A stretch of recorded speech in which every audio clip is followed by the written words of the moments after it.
دخل راجل افريقي شكله غامض ومش مريح على بنك في دبي، وعرض على مدير البنك عرض غريب جدا، وهو باستخدام سحره يقدر يضاعف ليه اي مبلغ هو هيديهوله. وقدر يقنع مدير البنك بالخرافات دي، وكمان قدر يسيطر عليه سيطره كامله ويخليه ينفذ اي حاجه هو بيطلبها منه، واخد منه بكامل ارادته 240 مليون دولار. وهنا ما خلصتش الحكايه، بل بالعكس دي لسه هتبتدي لما سافر صاحبنا لامريكا علشان يصرف كل الثروه دي، وعاش هناك في اكبر قصر وركب اغلى العربيات، ومع الحريم الجميله صرف هناك صرف مهول، مجوهرات واغلى لبس واحلى سهرات، وانغمس في كل شهواته وعاش في دنيا تانية. صرف الفلوس كان ملفت للنظر جدا، لحد ما في يوم من الايام صاحبنا دخل في معركه قانونيه مع سلطات الولايات المتحده الامريكيه. القصه دي من اكتر القصص الغريبه اللي هتسمعها، قصه نصب من العيار التقيل والمختلفه عن كل قصص النصب اللي سمعتها في حياتك. فتاكد بقى من مشروبك اللي بتحبه ان هو هيكفيك لحد نهايه القصه، علشان النهارده مش هينفع معانا اي فواصل في الحكايه. فيلا بينا نبدا. قبل ما نبدأ قصتنا أحب أقول لكل الأمة الإسلامية كل سنة وأنتم طيبين، ويعود علينا وعليكم الأيام بخير ورمضان كريم، وينصر إخواتنا الفلسطينيين على أعدائهم، ويعجل يا رب في نصرهم، ويجعل كل اللي بيحصل معاهم في ميزان حسناتهم، ويصبر يا رب قلبهم. يلا بقى نخش في قصتنا. طبعا من مقدمة القصة تحس إن الموضوع خرافي ومن وحي الخيال، ولكن النهاردة أنا هحكي القصة دي بكل تفاصيلها، بكل الأدلة والشهود اللي فيها، وعلى ما أعتقد إن هي حصلت مع كتير منا، بغض النظر عن الاختلاف في المبلغ. كنا بنسمع الكلام ده وما بنصدقهوش. انا واحد من الناس ما كنتش بصدق الكلام ده، ان حد يتنصب عليه ويدي اللي قدامه كل اللي معاه بكامل ارادته، شيء غريب وحاجه ما يصدقهاش عقل ومش منطقيه شويه. ولكن تعالوا نشوف القصه الاول. بطل قصه النهارده هو باباني سوكو من مالي. سافر باباني سنه 1995 لدبي في رحلة عمل، واثناء وجوده هناك راح باباني لواحد من اكبر البنوك الاسلامية الموجودة في دبي، وهو بنك دبي الاسلامي، وراح كمان على الفرع الرئيسي، وهناك طلب من الموظفين مقابلة مدير البنك شخصيا، لدرجة ان استغربت الموظفين من طلب باباني. عادة ما فيش حد من عملاء البنك بيقابل مدير البنك في الفرع الرئيسي، فكان طلبه غريب شوية. وبسبب الحاحه بالفعل خد موافقة على مقابلة محمد ايوب، ولما قعد مع محمد ايوب سأله عن سبب الحاحه على مقابلته شخصيا، فقال له ان مقدم على قرض سيارة، وكان غالبا ما بينطبقش على باباني اي شرط من شروط القرض. ولكن في النهاية قدر باباني ان يقنع محمد ايوب ان يديله القرض بدون اي ضمانات. وفي نفس القعدة عزم باباني محمد ايوب على العشاء. في الاول محمد ايوب كان متردد ومستغرب شوية، ولكن باباني كان ملح جدا وتأثيره عالي، فقدر يقنع محمد ايوب. ووصل محمد ايوب لشقة باباني في الميعاد، وقابله باباني بالترحيب ودخله جوه الشقه، ودخله على اوضه مظلمه وكان كلها دخان. وكان حكى محمد ايوب ان الاوضه دي كان فيها شيء من عالم الخيال او من عالم اخر. فضول محمد ايوب زاد جدا وبقى عايز يعرف كل حاجه بتحصل في المكان ده، بعد ما اتاكد ان هو موجود هنا لسبب مش لمجرد عزومه على العشاء. وباباني شاف في عيون ايوب التساؤلات والفضول اللي عنده، وطبعا كلنا عارفين ان اللي زرع ده في عقل ايوب هو باباني. وبدا باباني في الكلام وصرح ايوب ان هو ساحر، وان هو بيستخدم الجن في مضاعفه الاموال، وقال لايوب هات اي مبلغ دلوقتي وهضاعفه لك وانت قاعد معايا. ففضول ايوب زاد وبقى يبص حواليه على كل الحاجات الغريبه اللي موجوده في الاوضه، وقال ان كان في حاجه بتجذبه ان هو يكمل، ولحد دلوقتي ما عرفناش ايه اللي كان بيجبره ان هو يكمل. هل هو فضوله ولا سحر باباني هو اللي اجبره؟ المهم ان اتصل ايوب واحد من قرايبه وقال له ابعت لي 100,000 درهم بما يعادل 25,000 دولار. اول ما جت الفلوس اخدها ايوب واداها لباباني، ودخلوا من تاني على الاوضه الضلمه دي، وقعد باباني في وسط الاوضه، وكان قدامه ترابيزه وحاطط الفلوس عليها، وايوب واقف متسمر بيراقب كل حاجه بتحصل. وابتدت موسيقى غريبه ان هي تشتغل، والدخان يكتر في كل الاوضه بسبب البخور اللي بيرميه باباني جوه المبخره. وباباني قاعد يقول كلمات مش مفهومه، وقاعد يتهز يمين وشمال، وبدا يحصل حاجات غريبه جوه الاوضه وحاجات بتتحرك. وفجاه قطعت الكهرباء في الشقه ومحدش بقى شايف حاجه، وبعديها على طول باب اوضه تانيه اترزع، وخرج منها راجل بيصوت بصوت عالي وبيقول ان في جن هاجمه. محمد ايوب بقى واقف محتار ومش عارف ايه اللي بيحصل، فبص ليه باباني بكل هدوء وهو بيضحك وطمنه وقال له ما تقلقش، ده كله طبيعي وبيحصل لما بيكون الجن مش مرتاح لوجود حد، فهو مش مرتاح لوجودك بس، فخليك انت بره الاوضه واستناني في الشقه لحد ما الجن يضاعف الفلوس. فطبعا ايوب كان خايف ومرتبك جدا، فطلع بره بدون اي نقاش وبطاقه كامله وقعد مستني بره. فابتدت الموسيقى ان هي تشتغل تاني من جوه الاوضه، والدخان كتر، وابتدى ان هو يخرج من تحت عقب الباب، واصوات حركه كتير داخل الشقه. حتى ساعتها كان في رعد وبرق في السماء وحاجه كده من عالم الخيال. انا مش عارف ليه انا حاسس ان انا بقيت احكي لكم قصه رعب. المهم ان بعد فتره مش طويله وقفت كل حاجه في الشقه، وفتح الباب باباني وهو واقف قدامه، وشاور لأيوب بالدخول، ودخل أيوب الأوضة من تاني، والأوضة كانت مليانة دخان لدرجة إن أيوب ما كانش شايف منه أي حاجة، وقعد بعينيه يدور على الفلوس موجودة فين. باباني راح شاور له عليها وهي موجودة على الترابيزة بعد ما اتضعفت. وطى محمد أيوب وقعد يبص للفلوس وهو مش مصدق اللي بيحصل. راح باباني قال له أنت دلوقتي معاك 200,000 درهم بدل ال100,000 درهم اللي انت اديتهم لي. محمد أيوب بص لباباني بنظرة إيمان بسحره. معلومة بقى كنت أحب أضيفها لك، إن عملية نصب مضاعفة الأموال دي كانت مشهورة جدا في التسعينات، والأفارقة هم اللي كانوا مشهورين بالنوع ده من النصب. المهم ان ايوب خلاص وقع في الفخ، وصدق ان خلاص باباني ساحر وبيقدر يضاعف الفلوس. وبدأ ايوب في اجراءات فتح حساب خاص لباباني في البنك، وابتدى كمان ان هو يحول ليه مبالغ كبيره بانتظام، وفضل مستمر في تحويل الفلوس ليه. وهنا بقى بتاخد القصه منعطف غير منطقي، وبتطرح سؤال مهم جدا، وهو ايه السبب اللي خلى ايوب يحول كل الفلوس دي لباباني بالرغم ان هو ما كانش بيبعتها له بالمضاعفه، وفضل يبعت ليه تحويل ورا التاني من فلوس البنك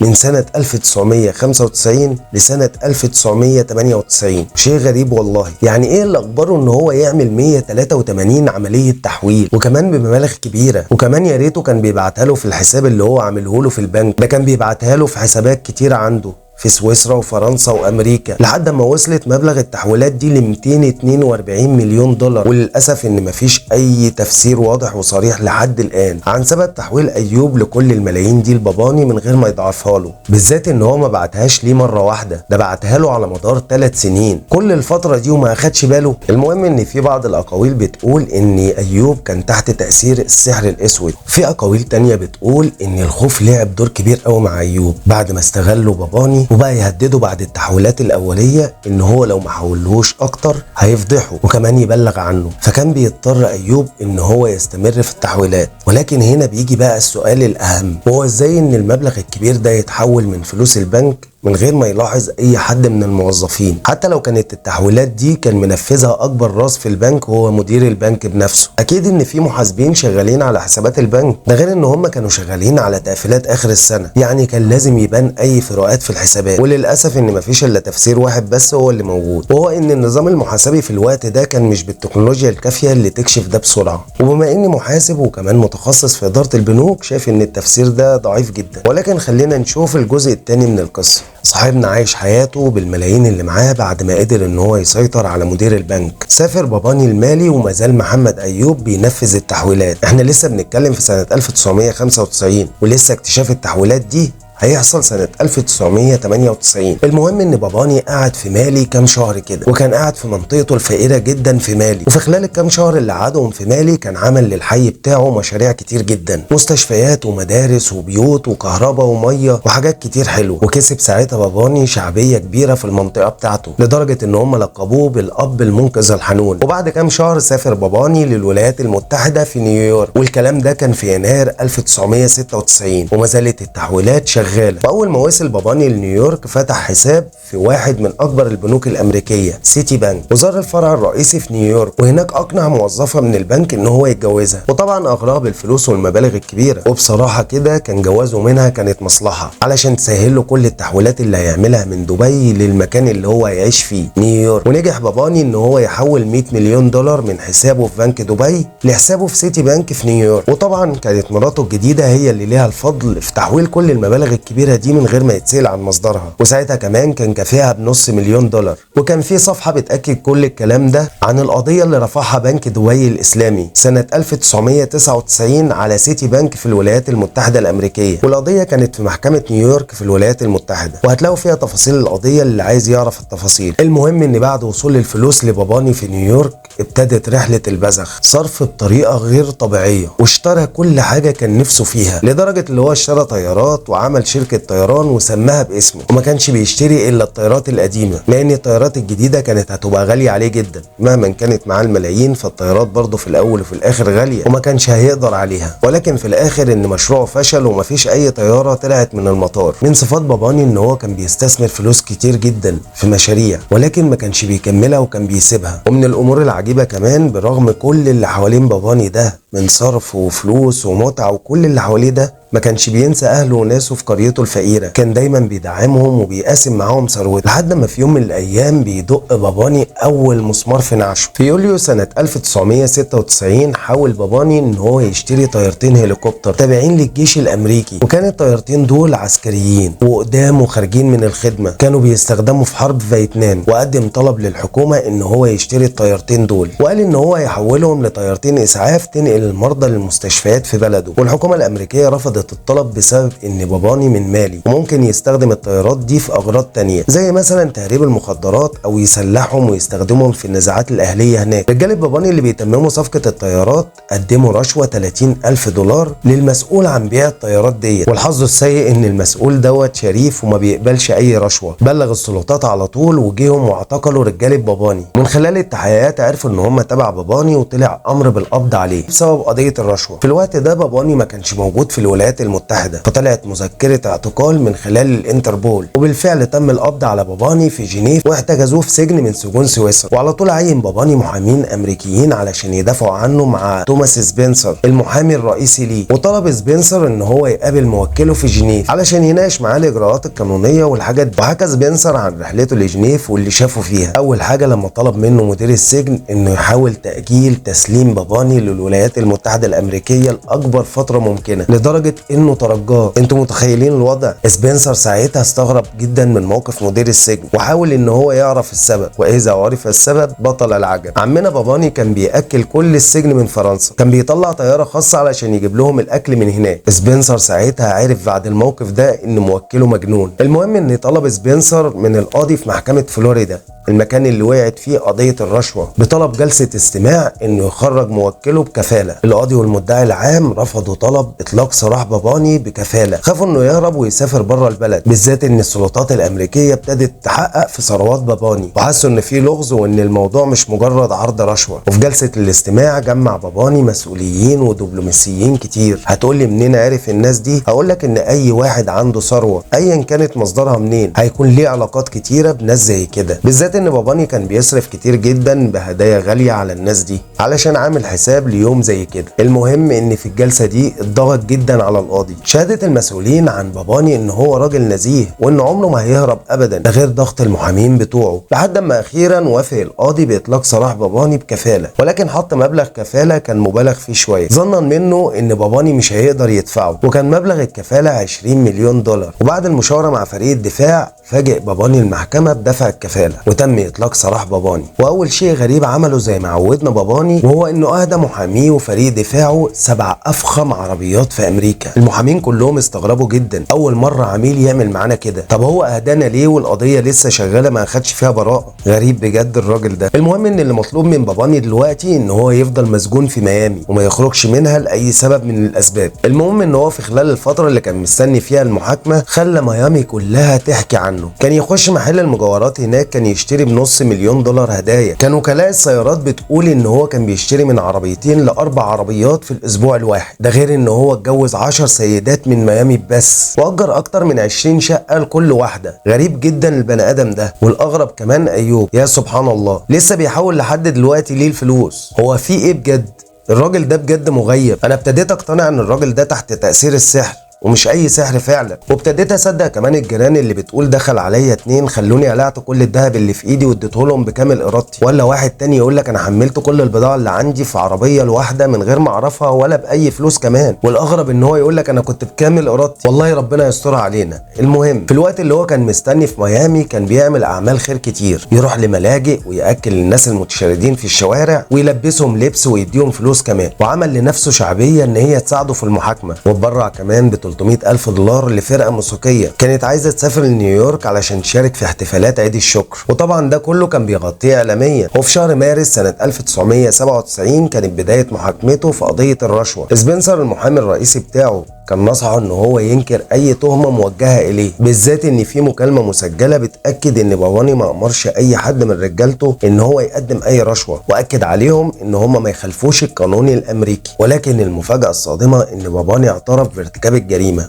وتحمل كل المسؤوليه بالكامل. طبعا كل المدافعين وعلى راسهم سبنسر كان غضبان جدا من باباني، ولكن في الاخر هو اتحكم عليه بحكم بسيط. ايا كان دي قضيه رشوه وقضيه صغيره كمان، لان المبلغ كان صغير 30,000 دولار، وكمان كان شراء طيارتين هيش حاجه كبيره، واتحكم عليه ب 43 يوم سجن وغرامه 250,000 دولار. سبنسر كان حابب يعرف اعتراف باباني بارتكابه للجريمه دي، بالرغم ان هو كان ممكن يطلع منها براءه. فعرف بعد كده ان باباني تقبل الحكم ده، لانهم لو كانوا كملوا التحقيقات في ثروته كان الوضع يبقى غير كده خالص، وقضايا ملهاش اول من اخر. وبعتوا باباني لسجن فيدرالي في فلوريدا. سجن كان عادي معلهوش اي تشديد امني، لان غالبا اللي بيخش السجن ده بيكون احكام بسيطه زي باباني كده. وبعد ما قضى باباني نص العقوبه عرضت عليه الحكومه صفقه انها تطلق سراحه ويقضي بقيه العقوبه تحت الاقامه الجبريه في اي بيت من بيوت. طب والمقابل ايه بقى؟ المقابل ان هو هيتبرع ب1,000,000 دولار للملجأ للمتشردين. وطبعا وافق باباني واتبرع ب1,000,000 دولار للملجأ وقضى بقيه العقوبه في بيت من بيوت. واول ما خلصت العقوبه سافر على طول باباني لبلده مالي، واول ما وصل هناك استقبلوه استقبال حافل جدا في المطار. الوقت ده كان في اول سنه 1998، وكان لسه محمد ايوب مستمر في تحويل الفلوس لباباني. والغريبه في الراجل ده انه ما حاولش ان هو يدخر اي فلوس من الفلوس الكتيره اللي كانت معاه، بل بالعكس ده كان بيدور على اي حاجه يصرف فيها الفلوس. بيحكي سبنسر انه لما كان منتظر محاكمته في ميامي كان بيصرف تقريبا 1,000,000 دولار شهريا على الهدايا. وكان محمد ايوب على الجانب الثاني مستمر في التحويلات بانتظام بدون اي سبب. ولكن اخيرا لان قلبي بجد وجعني على الفلوس دي كلها، محاسبين في البنك فاقوا الله يسامحهم، وابتدوا ان هم يلاحظوا شويه تناقضات في الحسابات. ابتدوا انهم يسالوا ايوب على الفروق الكبيره دي، وايوب حس بضغط كبير مع انه هو اللي جاب لنا الضغط. وفي الوقت ده ما كانش عارف يتواصل مع باباني، وقرر ايوب ان هو يعترف لزميل مقرب ليه ويحكي له على كل اللي بيحصل، ومش عارف يقول له ازاي ولا يشرح ليه ازاي. برضه محمد ايوب محروق من نفسه على اللي حصل معاه ده، وهيقول له ايه؟ انا بعت كل الفلوس دي تحت تاثير السحر ولا ان انا كنت مغفل؟ المهم اللي هو نطق وقال له انه حول مبالغ ضخمه جدا لراجل افريقي ساحر، ومش عارف ده حصل ازاي، كاني كنت تحت تاثير السحر. وطبعا ده سيناريو لا يصدق. ولما سالوا المبلغ قد ايه خاف ايوب انه يقول له، فجاب ورقه وقلم وكتبوا 890 مليون درهم، يعني ما يعادل 242 مليون دولار. زميله جات له صدمه وحس اللحظات ان دي نهايه العالم، وابتدى الخبر ينتشر. عملاء البنك كلها كانت خايفه جدا على الودائع بتاعتها وعاوزين كلهم يسحبوا فلوسهم. وعلى طول ساعتها اتدخلت حكومه الامير بعد ما عرفوا اللي حصل في البنك، ونزل مقال في جورنال البان في دبي ان البنك المركزي الاماراتي مسؤول عن كل ودائع العملاء في بنك دبي الاسلامي. وتم اعتقال محمد ايوب واثنين من مساعديه بتهمه اختلاس اموال تتراوح ما بين 200 ل 500 مليون درهم. وطبعا الخسائر اللي وقعت على البنك بيتحملها اصحابه، لانه في الاول وفي الاخر دي مؤسسه خاصه. وانقذت الحكومه البنك من الانهيار بعد ما اشترت منه حصه كبيره، وبقى مملوك دلوقتي للحكومه. وتم الحكم على 17 واحد بالسجن لمده 3 سنين. واكدت الحكومه ان المبلغ اللي اختلسه محمد ايوب مدير البنك يزيد عن 890 مليون درهم، وكان باباني من ضمن اللي اتحكم عليهم بالسجن غيابي. ولكن هو دلوقتي في مالي، ولو سافر لاي حته الانتربول هتقبض عليه على طول. وزي ما قلنا ان سنه 1999 رفع بنك دبي الاسلامي قضيه ضد البنك المركزي الامريكي بيتم بالتواطؤ وقبول معاملات كبيره بدون اتخاذ الاجراءات المطلوبه. وطلب البنك الاسلامي تعويض 151 مليون دولار. وتم التحقيق مع الموظفين اللي قاموا بالتحويلات دي، ومن ما بينهم زوجة باباني اللي في الفرع الرئيسي بتاعت سيتي بانك. وعاش باباني في قريته الفقيره ورجع من تاني زي ما كان. وفي سنه 2018 قدرت مراسله من الCBC ان هي تعمل حوار مع باباني، وما قدرتش ان هي توصل على اي اجابات على اسئلتها. وخلاص بقى باباني حر في قريته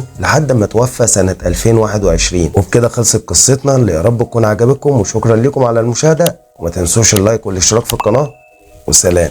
اجدادي قفلت والدنيا مشبره، بصوب واصيب صح والدنيا مكبره، بصدق احساسي وببلوك الشوشره، فكرتي جوهره، المانجا بيطلع